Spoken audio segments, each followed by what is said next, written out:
Morning guys, i-flex ko lang ang tanim ko na tinangkong sa ano tinangkong na tawag sa sa Iloilo. Diri sa Manila, hindi ko alam kung anong tawag. Pero ganyan siya guys, kamote. Kamote siya na hindi na hindi ba naglalaman. Ganyan lang siya. Masarap yan sa sa gulay. Tingnan nyo guys. Ang bilis lang pala nito, magtubo.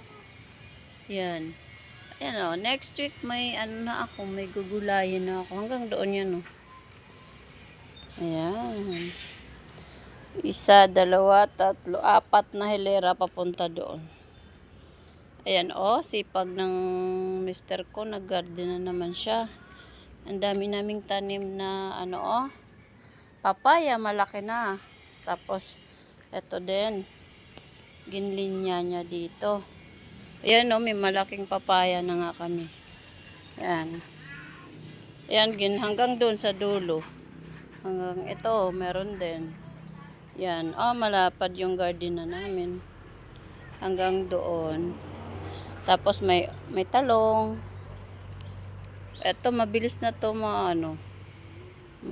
mamunga na ni siya. Yan. Then doon sa kabila, meron din siyang tinanim. Pag masipag tayo magtanim, marami rin tayong magugulay.